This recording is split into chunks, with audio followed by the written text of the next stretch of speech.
You can watch this news on Vision TV 24/7 and the various social media platforms displayed on your screen. I am Dennis Adegunloye. Here are the headlines. As Nigeria strengthens cancer care and control, WHO raises concerns about overuse of antibiotics. Agric Fair opens in Morocco with focus on climate sustainability. And Coalition for a Cleaned Niger Delta calls for President Tinubu's intervention in complex oil spillage.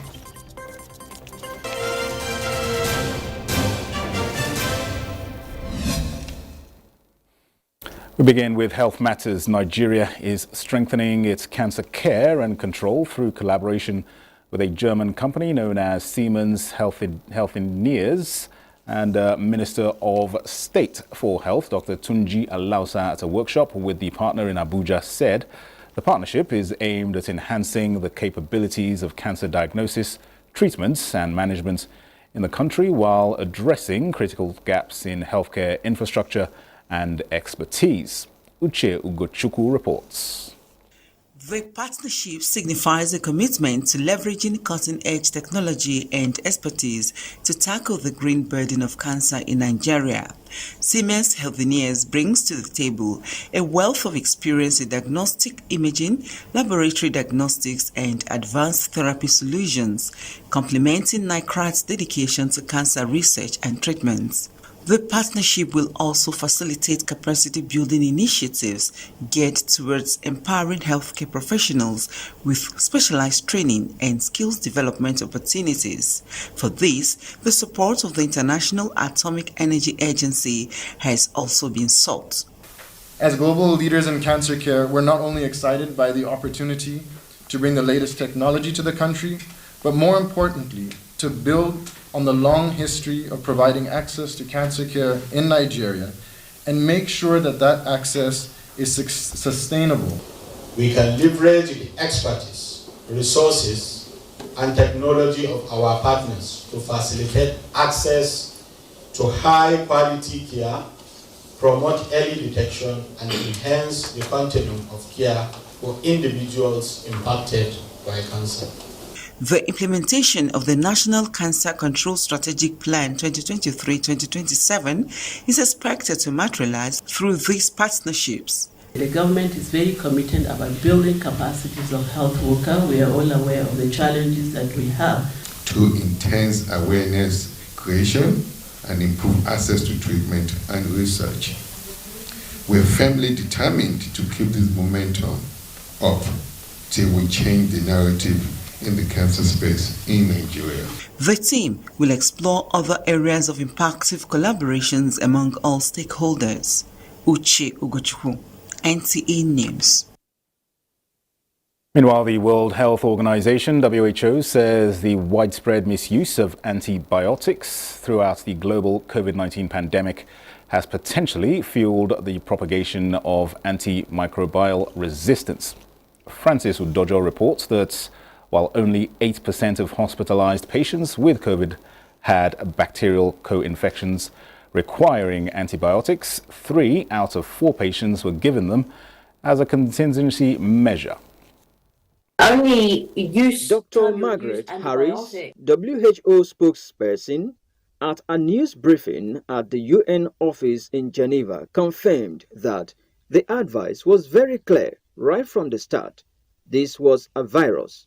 So it was not that there was a guidance or recommendation that clinicians go in this direction, she said, but perhaps because people were dealing with something completely new, they were looking for whatever they thought might be appropriate. The only time you would use antibiotics when you've got a viral infection is if you had a secondary proven bacterial infection that was sensitive to those antibiotics. So in other words, they were not being used appropriately. And if you are the main harm, of course, is that if you are using antibiotics, you're increasing the likelihood of antimicrobial resistance to those particular antibiotics, so that when you do need them for your bacterial infection, they are no longer so useful. Antibiotic use ranged from 33% for patients in the Western Pacific region to 83% in the Eastern Mediterranean and the African regions. Between 2020 and 2022, prescriptions decreased over time in Europe and the Americas, while they increased in Africa. The highest rate of antibiotic use was seen among patients with severe or critical COVID-19, with a global average of 81%. In mild or moderate cases, there was a considerable variation across regions, with the highest use of 79% in African. WHO said it was concerned that its study found that the antibiotics used had higher antimicrobial resistance potential than others that were available. These findings are based on data from the WHO Global Clinical Platform for COVID-19 and anonymized clinical data from patients hospitalized with COVID-19. Data was collected from some 450,000 patients admitted to hospitals for COVID-19 in 65 countries over a 3-year period between January 2020 and March 2023. The findings are being presented at the European Society of Clinical Microbiology and Infectious Diseases Global Congress in Barcelona, Spain, from 27 to 30 April. Francis Udojo, NTA News. And in Rwanda, experts and stakeholders stressed the need for coordinated efforts to prevent further loss of lives to malaria. They advocate innovations in vector control to reduce the disease burden, which is very high in Africa.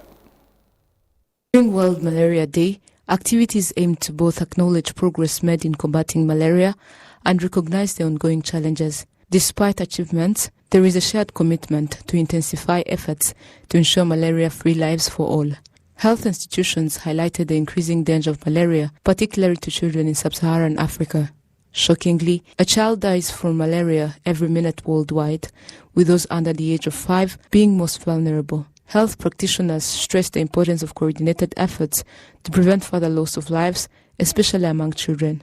Now we are at a stage where we are no longer seeing progress in the reduction of malaria. So we need to do things differently. Now we have new types of tools. We also know that over the years, vector control has been the major tool, the major interventions that have brought down malaria cases. Rwanda has shared successful strategies in the fight against malaria, resulting in a remarkable 90% reduction in malaria cases.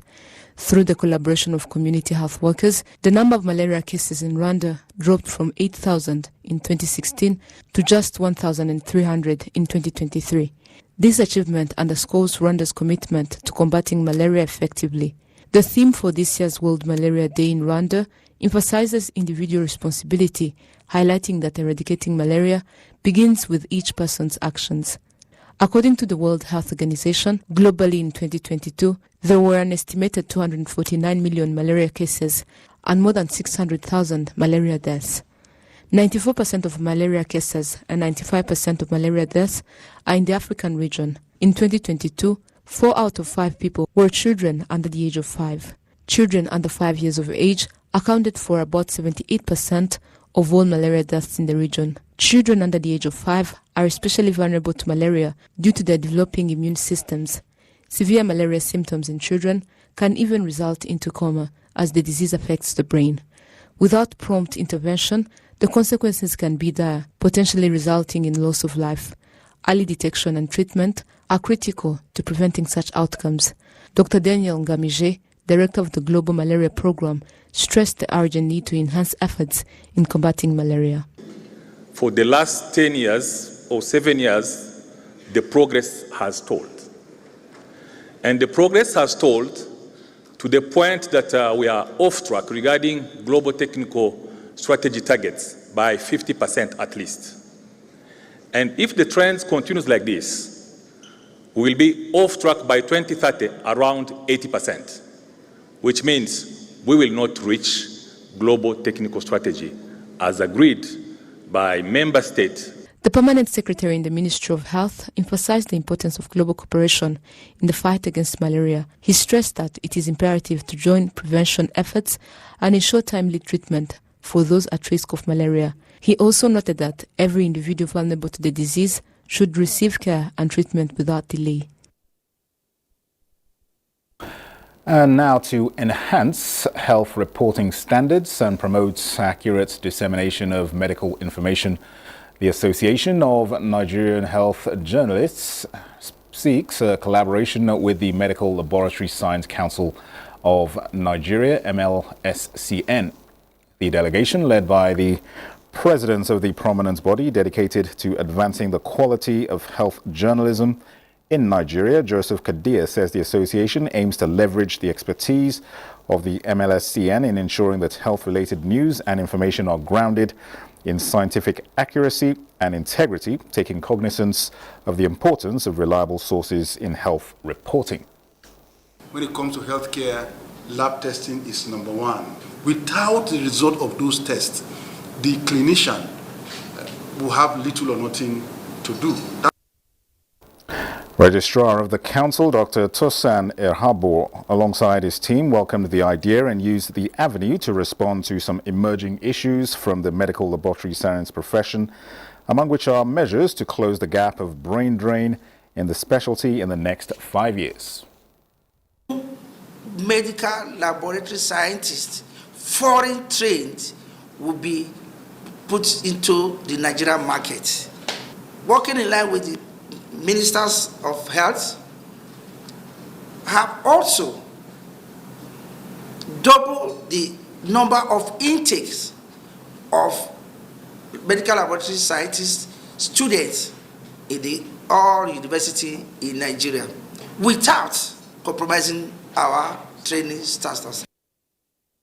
He also explained that the reason for retraining foreign-trained professionals is to acquaint them with the practice in local environments.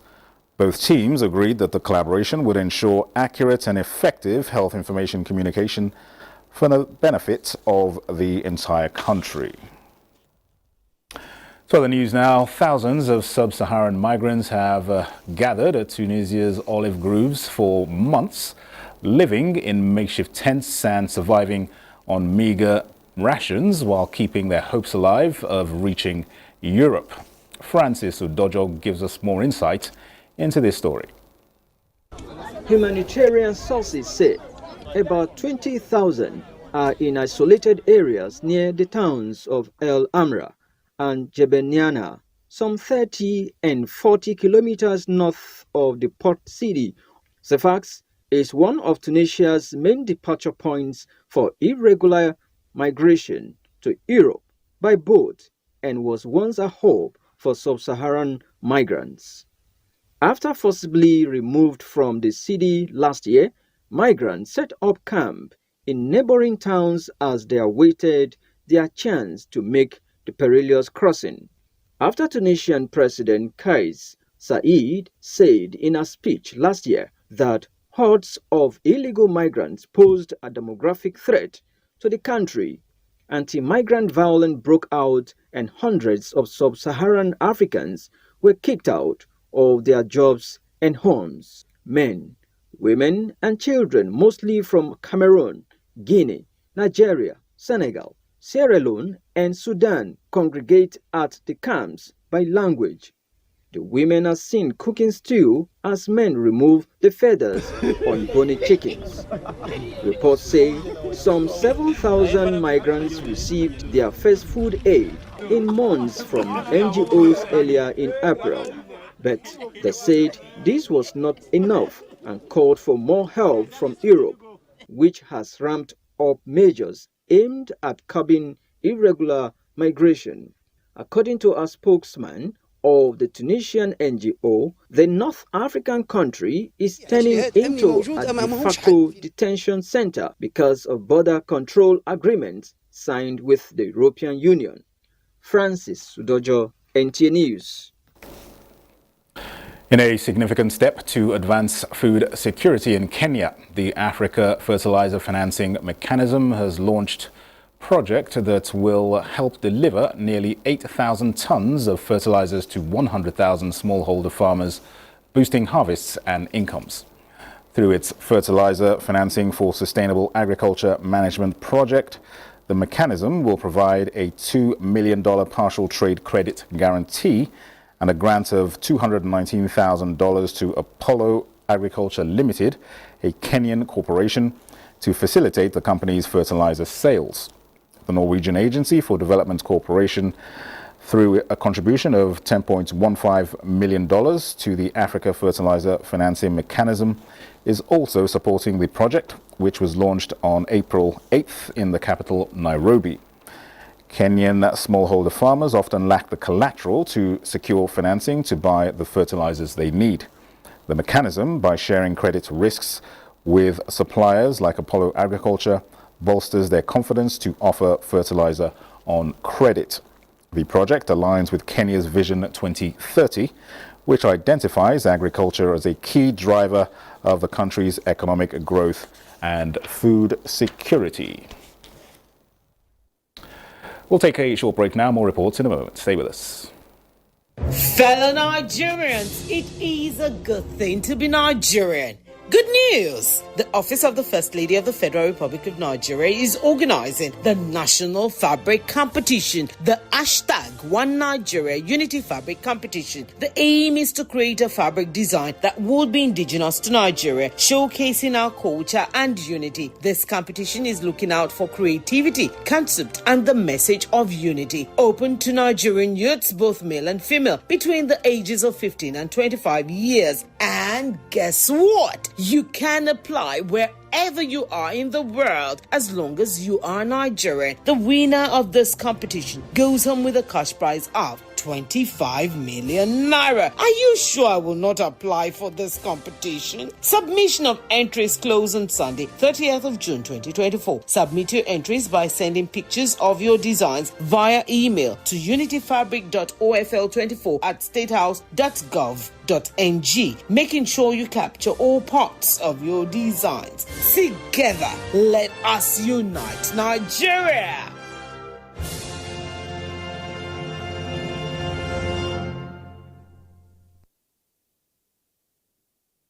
Welcome back.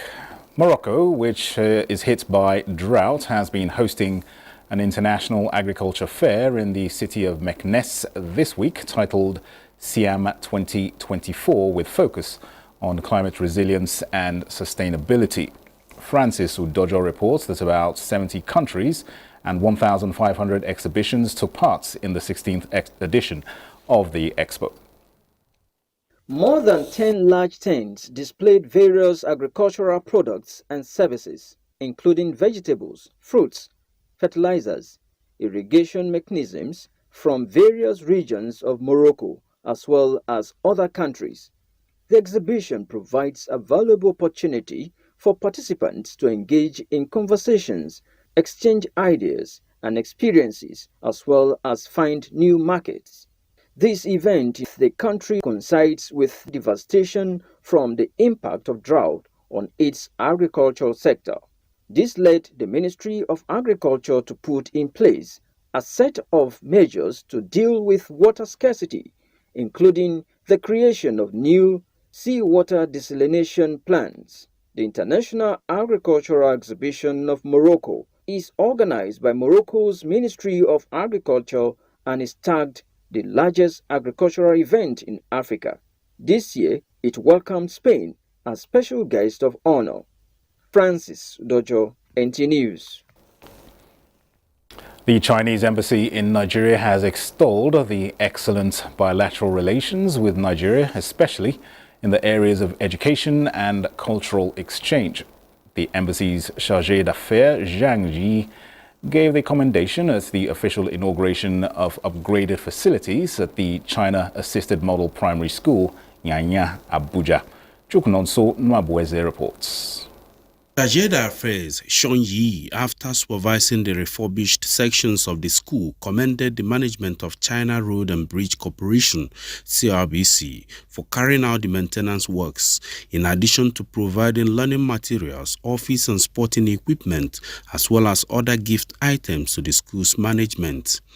The gesture, he maintained, will not only deepen bilateral ties between Nigeria and China, but will also improve the standard of teaching and learning in the school. We are honored and pleased, and we are very glad that we could be part of the team to make contributions to the future of this country, to you, all the students here. I would encourage more Chinese companies to follow the model, to follow the suits of China Road and Bridge Corporation. Our team took advantage of the school holiday period to replace the blackboard for the children, repair the bathrooms, and carry out other physical tasks. Besides these works, today we also bring children's stationery. We are very eager and honored to contribute our part to the educational effort in Nigeria. The Chinese, they've been doing wonderful work to ensure that education in Nigeria, particularly FCT, reach a particular level that we'll be very, very proud of. Since its establishment in 2011 by the Chinese embassy in Nigeria, the school has been enjoying a series of interventions from Chinese firms in Nigeria as part of their corporate social responsibility.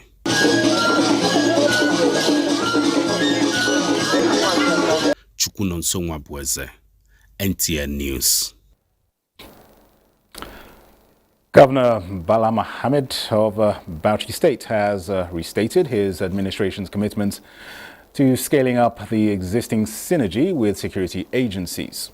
And the governor, while interfacing with the participants of Course 10 of the Nigeria Air Force War College, has also described a peaceful atmosphere as the backbone of every meaningful development. Awal Abdullahi reports. In a paper presentation to the participants titled The Impact of Insecurity in Development, Bauchi State Perspective, Governor Bala Mohammed highlighted some leadership strategies adopted by his administration in the areas of peace promotion and development. It is unacceptable in this age for us to have bandits running away from us without being caught, if there is technology. So the main thing is good governance. We have to bring good governance. Good governance can do away with insecurity. M&E, supervision, showing it the way it should be to government officials and to the citizens, that you mean what you say. Not just to say it as a matter of a gimmick. It has to be something that has a teeth. It can bite. Commandant Nigerian Air Force War College Air Vice Marshal Adebayo Gabriel says the aim of the study tour is to interact with the communities on their recommendations toward addressing the country's security challenges. State tour, which is why we are here, we are interrogating the theme armed banditry and human security. A topical issue in our country today and of particular interest to us is the issue of security. It has occupied the front burner nationally, and the serious consequence it has on the human security situation of the state. With the theme, armed banditry and human security, the study ended with an interactive session. In Bauchi, Awal Abdullahi, NTA News. The Coalition for a Cleaned Niger Delta has called on President Bola Tinubu to urgently intervene in the cleanup of complex locations ravaged by oil spills and restore fully the livelihoods of those in areas affected. The coalition, comprising about 300 civil society organizations bound by a common interest, wants the president to issue an executive order creating a Niger Delta Environmental Remediation Program and Trust Fund.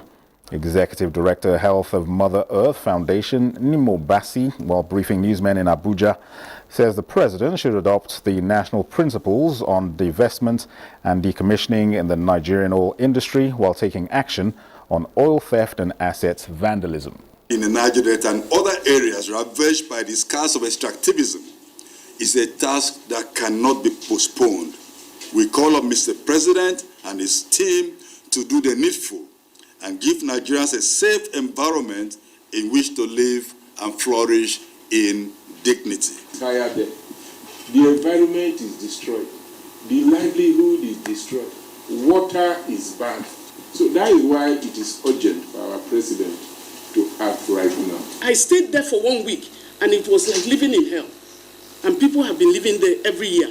If you know the soot that comes into the people, the lungs of people are filled with soot.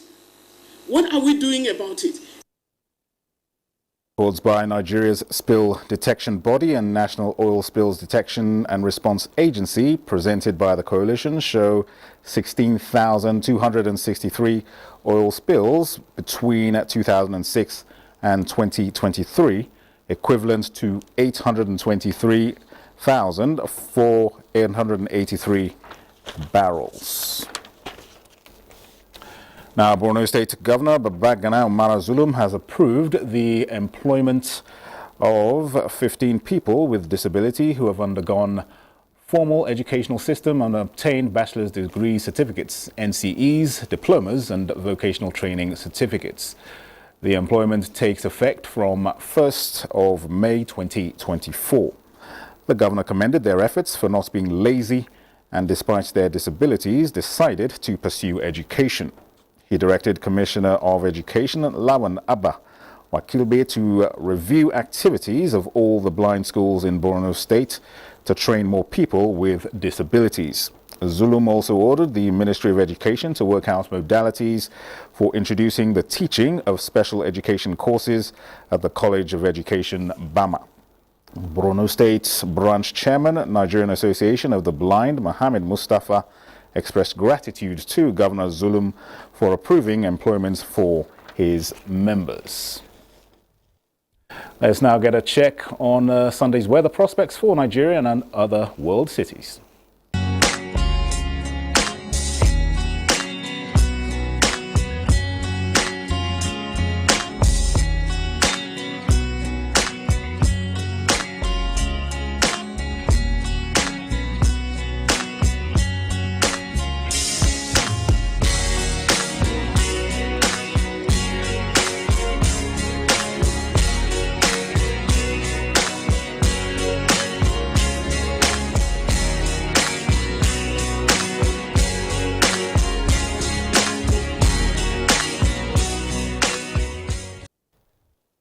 Well, this is where we conclude the news on NTA International. Many thanks for watching. I am Dennis Adegunloye.